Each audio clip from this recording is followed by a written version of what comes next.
What happens when the man who built a coffee empire from nothing gets mistaken for a loiterer in his own store?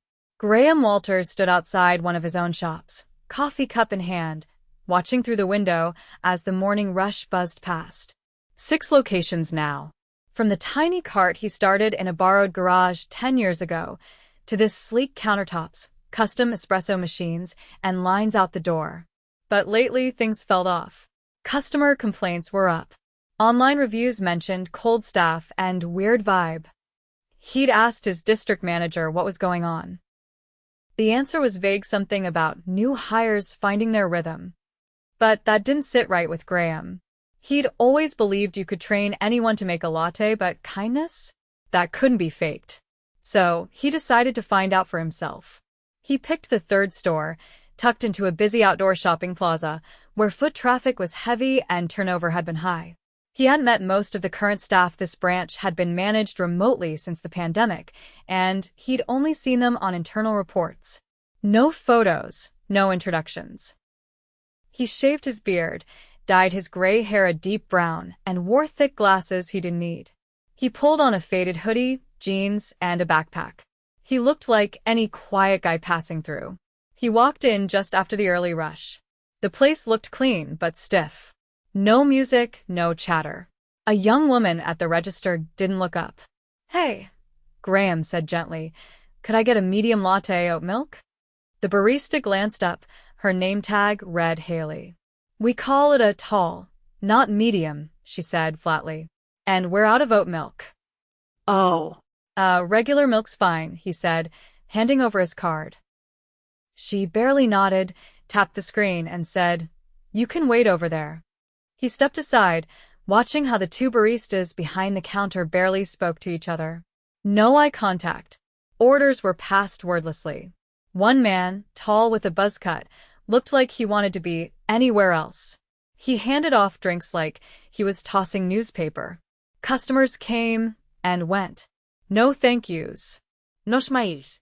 Graham took his drink and sat near the window, observing quietly. 15 minutes passed. He pulled out a notebook, jotting down details. Another 10 minutes. He scribbled more, noting the lack of greetings, the half-empty tip jar, the way the manager hadn't shown face once. Then he heard it. "Hey," someone snapped. "You just gonna sit there all day? You didn't even order anything." Graham blinked and looked up. Haley was standing over him, arms crossed. "I did order," he said, showing her the half-empty latte. She squinted. "You've been here almost half an hour. You're not working on anything. We've had issues with people hanging around. I'm gonna have to ask you to leave." "I'm just taking notes." "About what?" she asked, narrowing her eyes. "Just business," he said, unsure how else to say it. That's when she turned around and called out loudly, "Ben, can you get security?" A man in a black polo walked out from the back. Graham froze. His heart raced. This was his shop. His name was on the lease. But the way they looked at him, you'd think he was a threat. Ben walked over, arms folded. "Sir, if you're not ordering anything else, I'm gonna have to ask you to leave. We've had loitering problems lately." "I'm not loitering," Graham said quietly. "I own this place." Ben raised an eyebrow. "You what?" "I'm the owner. My name is Graham Walters. I started this company." There was a beat of silence. Haley scoffed. "Right. "And I'm the Queen of England." Graham slowly reached into his backpack and pulled out his ID. Driver's license, business card, corporate badge, all with his name. Ben's face changed first. Then Haley's. "Oh my God," she muttered. Graham stood. "I didn't come here to embarrass anyone. I came because I wanted to see what was really happening in my stores." Ben looked like he wanted the ground to open up. "I didn't recognize you," he said. "I've only seen your name in the emails." "That's the point," Graham replied. "I shouldn't have to wear a suit for my own staff to treat me like a human being." Haley looked pale. "I'm sorry, I didn't know." "It's not about knowing who I am," Graham said, calm but firm. "It's about how you treat people you don't know." He turned and walked toward the back. "Is your manager here?" he asked Ben. "She's in the office." "Get her." Ben nodded and disappeared through the door. Graham exhaled, his hands shaking slightly. He'd come here expecting to find a few weak spots. But this wasn't weak. This was broken. And someone needed to answer for it. Graham stood in the narrow hallway outside the manager's office, the noise of steaming milk and clinking cups now distant behind the closed door. The air in the back felt heavy, the kind of stillness that settles in when people sense something is about to go very wrong. A few moments later, the door creaked open, and a woman stepped out. Mid-30s, sharp blazer over a branded polo, clipboard in hand. Her name tag read L. Monroe, store manager. She didn't offer a hand. You're Graham Walters? She asked, eyes scanning his face with uncomfortable scrutiny. I am, he said. She hesitated, her mouth tightening. I wasn't informed of a visit. Usually, corporate gives us a heads up. I came unannounced. On purpose. She stepped aside. We can talk in my office. Inside, the room was cramped but tidy. A corkboard with shift schedules, a whiteboard listing weekly sales targets, and a desk with a worn laptop balanced on it. She sat, motioned for him to take the folding chair across from her. I'll be honest, she said, setting the clipboard down. I'm not sure what to say. Then I'll start. He leaned forward, elbows on his knees. Today, I ordered a latte at the front counter. I sat down quietly and took notes. After 20 minutes, I was accused of loitering. Security was called. No one asked me what I was doing. No one even tried to speak to me like a person. Her eyes darted to the desk, then back to him. I'm sure it was a misunderstanding, she said quickly. We've had people come in and I wasn't bothering anyone. I paid for my drink. I didn't speak to a single customer. I sat and observed. That's it. I'll speak to Haley, she said, voice clipped. This isn't just about Haley, he said. I watched her baristas work. Not one of them said thank you. Not one looked a customer in the eye. They move like they're being punished. She bristled. They're under a lot of pressure. We've been short-staffed for weeks. Everyone's stretched. Then where were you? He asked calmly. I was in that store for nearly 40 minutes. You never left this office. She opened her mouth, but no words came. I saw a team going through the motions, burn out and emotionally checked out. I saw a tip jar barely touched during a busy hour. I saw customers walk out without a response. That's not staffing. That's culture. She sighed, the kind of sigh that comes from knowing she'd lost control of the room long ago. I've been trying to keep the numbers up, she said. We've had turnover. I've been doing interviews, reports, inventory. There's not enough time to do everything. I built this company on the idea that people matter first. If the team's broken, the business follows. You can't manage from a spreadsheet. Her jaw tightened. Are you saying I'm fired? I'm saying this store is in freefall. And you've been watching it from behind a desk. She stood abruptly, pacing once before turning back to him. Look, I wasn't trained for this kind of pressure. The last manager left without notice. I stepped up because no one else would. I've been juggling schedules, sick calls, late deliveries. I haven't taken a full day off in 3 weeks. He looked at her for a long moment. I respect that you stepped up. But leadership's not just about filling gaps. It's about showing up for your people. They're not just tired, they've stopped caring.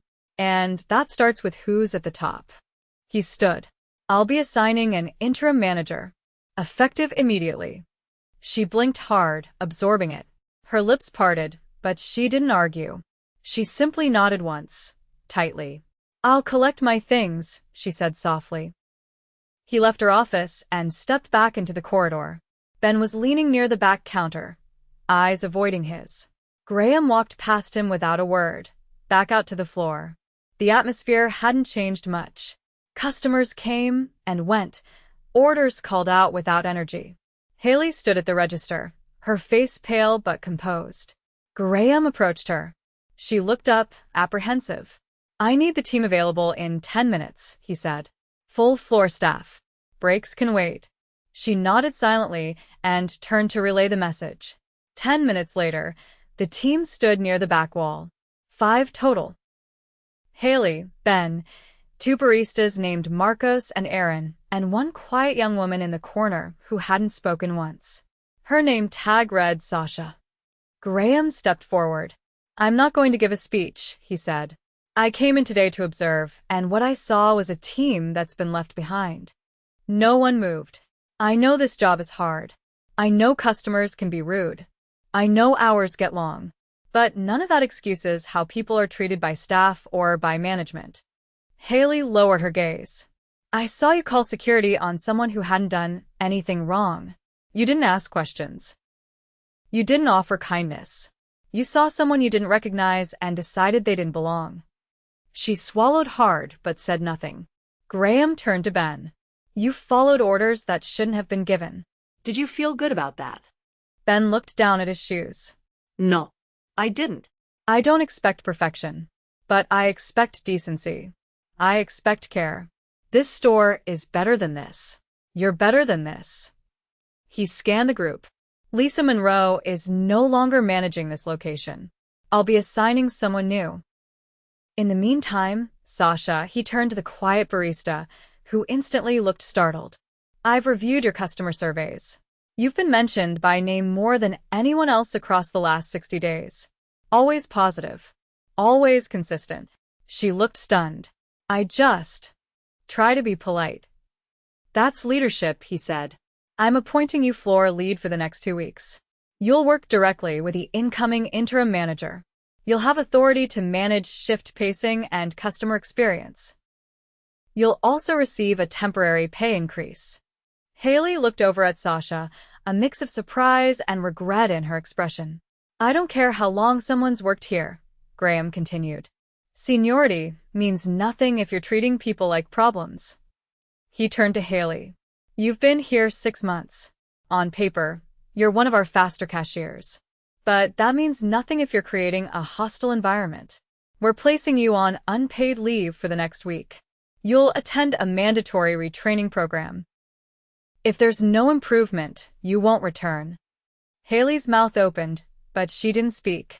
She finally nodded, barely. Then, Graham added, "You'll remain on staff, but your role is being reviewed.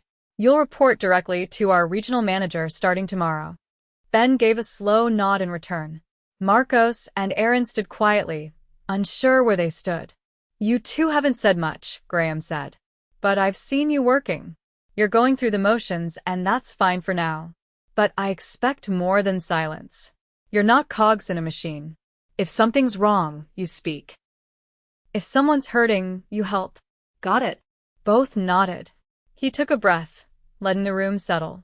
This store has potential. But potential's useless if it stays wasted. Starting tomorrow, we reset. New training. New expectations. And a different kind of leadership. He looked at Sasha. "You up for this?" She looked down, then up again, voice steady. Yes. "I am." He nodded. "Good." Without another word, he stepped away, pulling his phone from his pocket. A quick call to the regional team would get the wheels moving. There was no time to waste. The store wasn't broken beyond repair. But it had been neglected long enough. Now came the hard part, earning back trust, one cup at a time. The next morning, Graham arrived before opening. He stood across the street, watching the lights flicker on inside the store. The shutters were halfway up, casting long shadows across the sidewalk. A delivery truck idled near the back entrance, the driver unloading crates of milk and pastry trays onto a dolly. Inside, Sasha was already setting up. She moved with quiet precision, checking inventory against a clipboard she'd brought from home. Graham stepped in, nodding to the driver as he passed. Sasha looked up. "You're early," she said, sounding more surprised than nervous. "So are you," he replied. "You sleep at all?" "Couple hours. I didn't want to miss anything." He watched her finish checking a crate, marking it off. She didn't fumble or hesitate.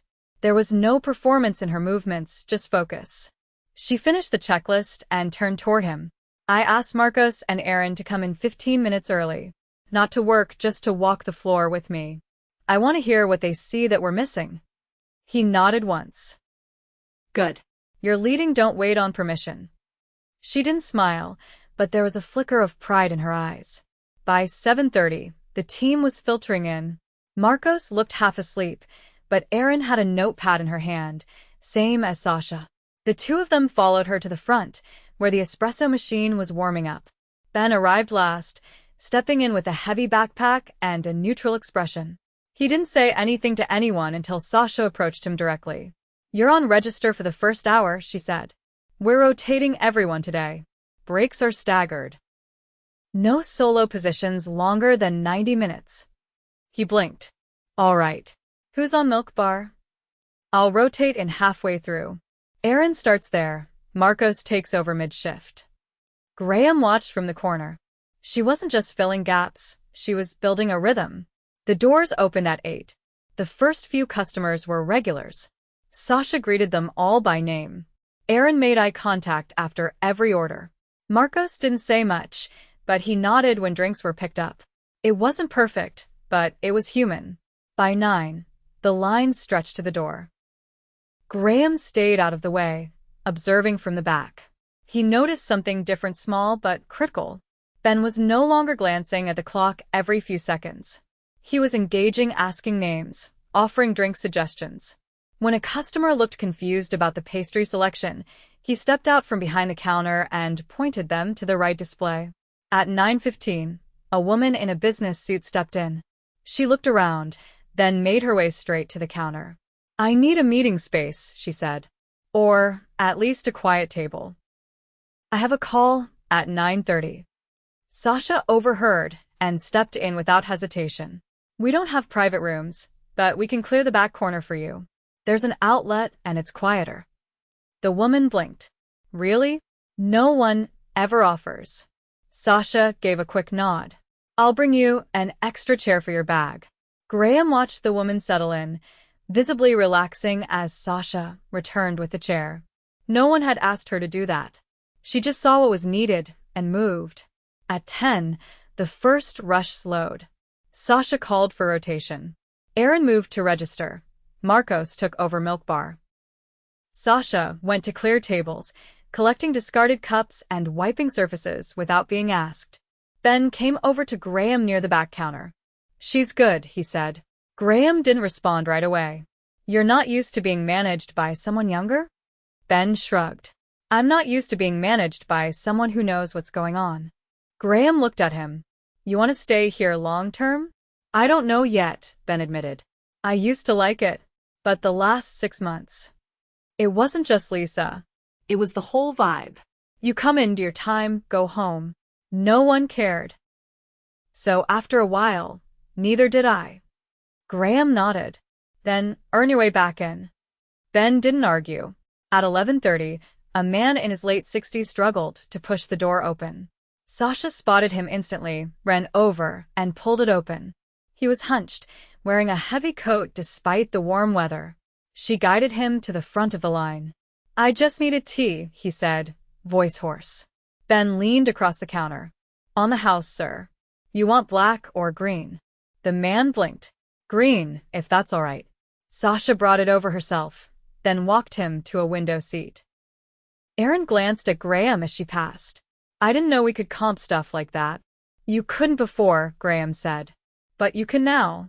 Within reason." He turned to Sasha. "I'll reimburse it." She shook her head. "Don't. It's part of what we're fixing." At noon, the regional support manager arrived, Tanya, a sharp-eyed woman with clipboard in hand and no patience for excuses. She didn't interrupt. She watched from the side, taking notes silently. After 30 minutes, she pulled Graham aside. "I don't know what you did," she said plainly, "but this isn't the same store I walked into last month." He glanced back at the floor. Sasha was teaching Erin how to reprint a mistyped receipt.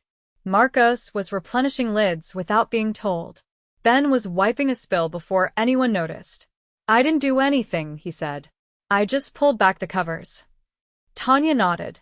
"I've got 2 other stores begging for floor leads. You want me to pull Sasha over?" "No," Graham said immediately. "She stays here. This team needs her more than they realize." Tanya didn't argue. At 1:15, a man in business casual stepped inside.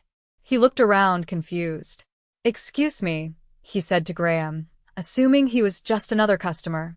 "Is there someone named Lisa here? I have a meeting." "She's no longer with us," Graham said. "Oh," the man frowned. "She scheduled a vendor meeting for today. I'm with the bakery that supplies your muffins." Sasha overheard and walked over.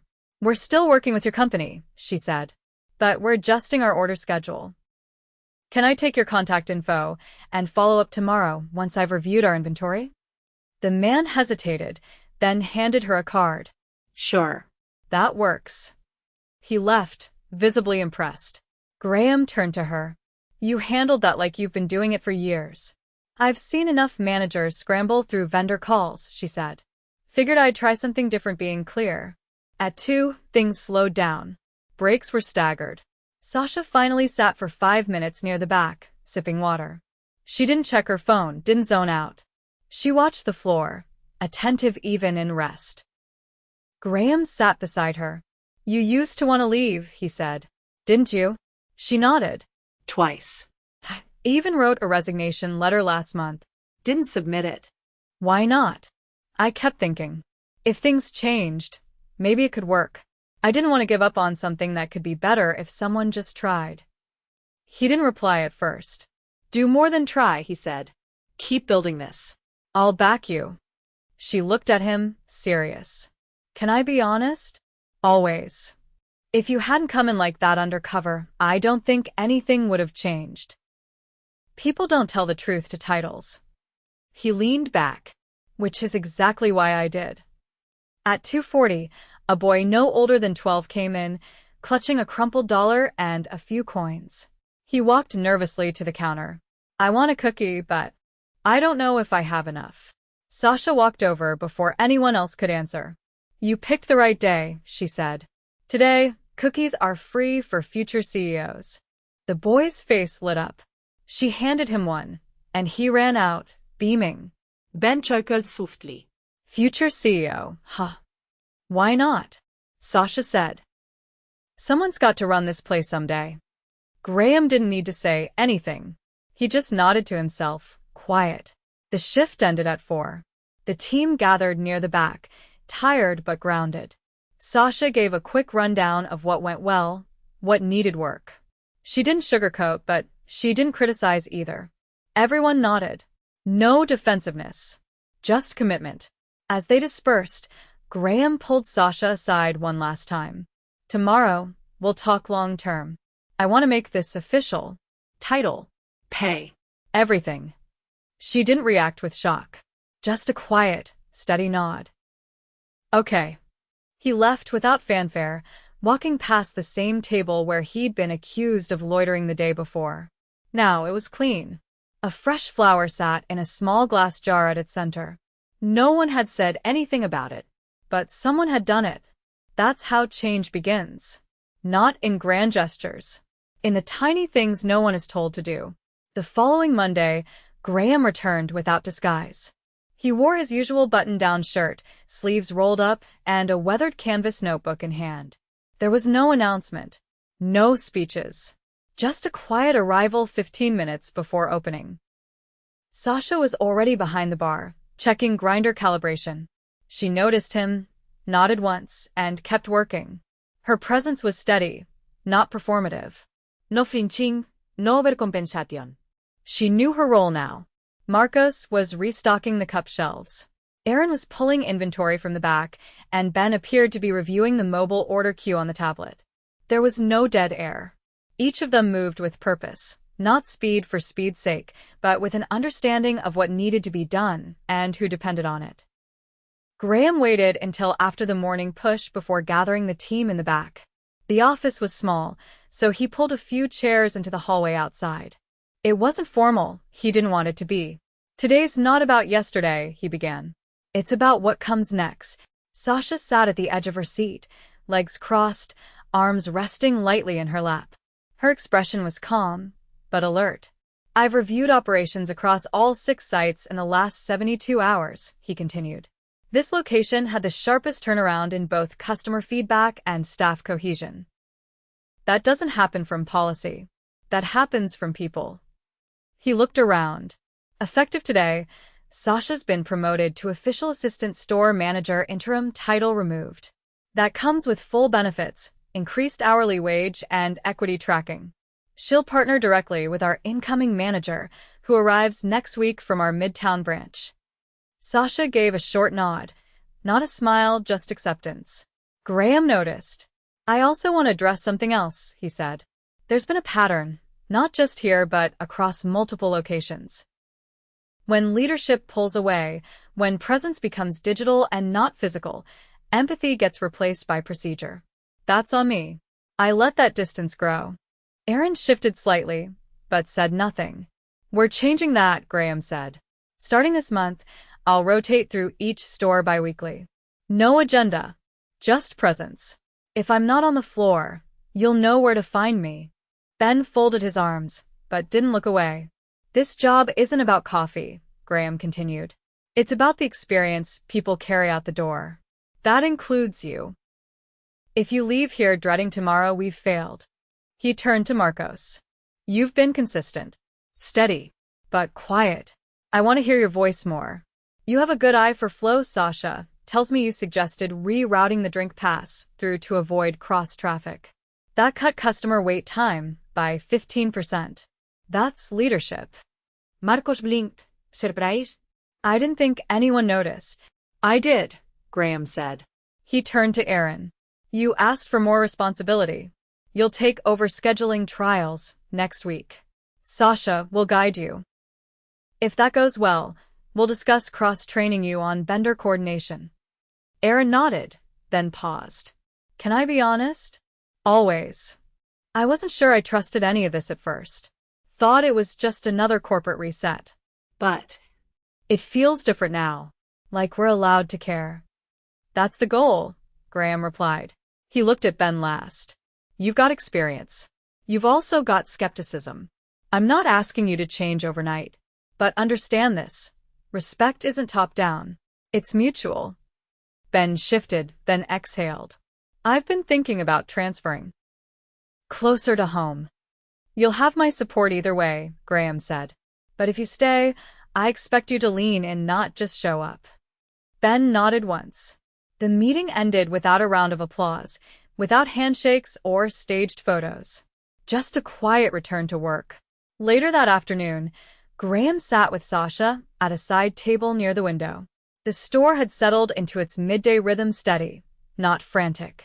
Customers filtered in and out, no long lines, no visible tension. I want to talk long-term, he said. You've stabilized this place. But we can't just rely on heroic effort. That burns people out. I agree, Sasha said. We need better systems. Communication channels that aren't just top-down. And a way to track emotional fatigue, not just sales data. Graham raised an eyebrow. You've thought this through. I've lived it, she said. People don't quit because of one bad day. They quit because no one noticed after the 10th one. He leaned back slightly, considering that. Let's build it, he said. I'll assign a systems coordinator to shadow you for 2 weeks. You document everything: bottlenecks, stress points, missed feedback loops. We'll pilot a new internal review system based on what you gather. She nodded. I'll need full transparency from staff. You'll get it. I'll make sure of it. A customer approached the counter, an older woman with a seeing-eye dog. Without hesitation, Aaron stepped from behind the bar and offered to read her the menu options. There was no script, just instinct. Sasha watched it happen, then looked back at Graham. We're getting there, she said. You are, he replied. Day by day. That evening, as the sun dipped low, Graham stayed behind after close. The staff had gone, and the shop was quiet. He walked the floor, stopping at the same corner table where it had all begun. The surface was clean. A small card sat in the center, a printed quote, laminated. It read, "You don't need a title to lead. Just the courage to care." No one had mentioned it. No one had taken credit. He didn't need to ask who put it there. Outside, the plaza was nearly empty.